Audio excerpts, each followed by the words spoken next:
Vamos fazer uma viagem no tempo para uma civilização que parece até desafiar a própria ideia de tempo, o Egito Antigo. E olha, é muito mais do que pirâmides e faraós, viu? Essa é a história de uma cultura que se define pela sua incrível capacidade de resistir e por uma relação quase simbiótica com o ambiente ao seu redor.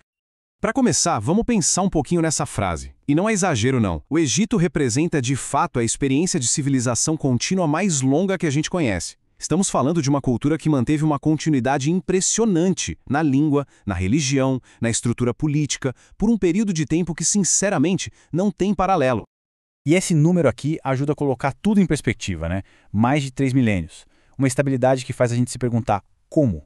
Como eles conseguiram isso? É exatamente essa a pergunta que a gente vai tentar responder agora.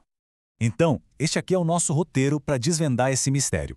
A gente começa pelo berço da civilização, lá no deserto, depois entende o poder do faraó, como a sociedade se organizava, a crença deles na vida após a morte e, por fim, o legado, o segredo que fez tudo isso durar milênios.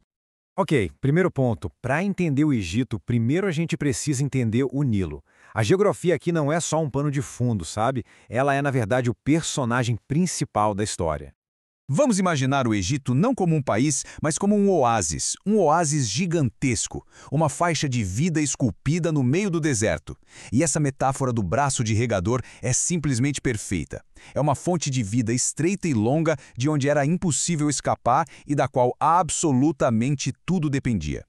Agora, um detalhe que costuma confundir bastante, a divisão entre Alto e Baixo Egito. Se a gente olha no mapa, parece que está invertido, né? Mas faz todo sentido se pensarmos no fluxo do rio. O Alto Egito fica no sul, rio acima, mais perto da nascente, e o Baixo Egito fica lá no norte, no delta, onde o rio deságua no mar. As cheias do Nilo, que aconteciam todo ano e eram previsíveis, eram um verdadeiro motor da economia. Elas permitiam uma agricultura de grãos super próspera. Só que essa dádiva toda exigia um controle muito rígido. E aqui está o ponto central. Para garantir que todo mundo sobrevivesse, tudo, absolutamente tudo, era controlado pelo Estado. Cada semente, cada grão colhido fazia parte de um sistema centralizado que alimentava o reino e legitimava o poder.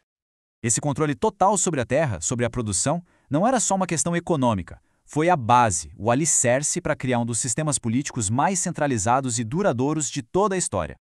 Olha só que interessante o padrão que aparece nessa linha do tempo. A história do Egito não é uma linha reta, sempre progredindo. Ela funciona em ciclos. A gente vê longos períodos de estabilidade com poder centralizado, que são os reinos, e depois vem os períodos intermediários, que eram tempos de divisão, de caos, para depois o reino se unificar de novo.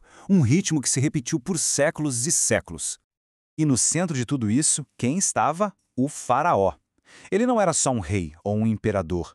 Ele era a própria encarnação do Estado, um deus na terra. A função dele não era apenas governar, mas ser a ponte entre o mundo dos deuses e o mundo dos homens, garantindo que a ordem do universo fosse mantida.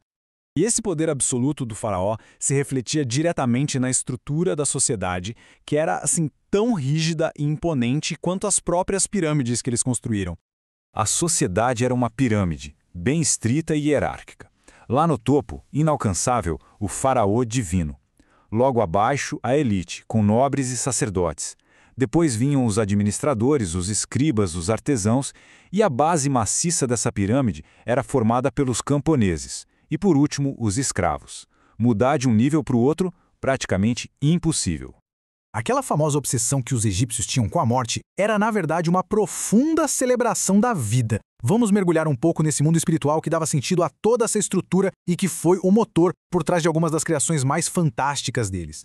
A grande questão para um egípcio daquela época era como é que eu garanto a vida eterna? Eles acreditavam num tipo de paraíso agrário que era uma versão idealizada do mundo deles no Nilo, só que sem fome, sem doença, sem conflito. Um lugar perfeito.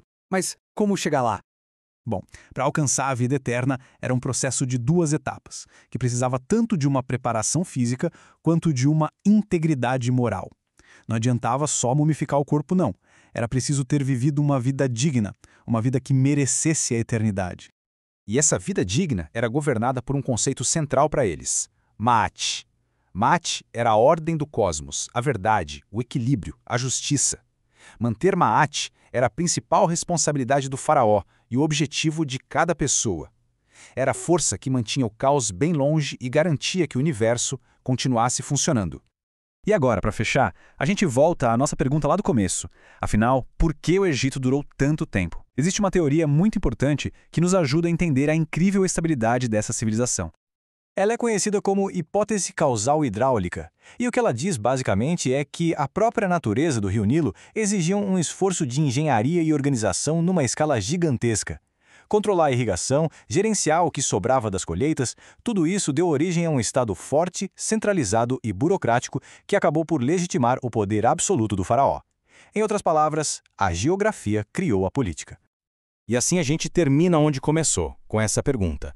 O Egito nos oferece um caso fascinante de resiliência. Foi uma combinação de isolamento geográfico, um sistema de crenças que unia todo mundo e um poder político que nasceu diretamente da necessidade de gerenciar seu único e mais vital recurso. Uma lição que vale até hoje sobre a conexão profunda entre o ambiente, o poder e a cultura.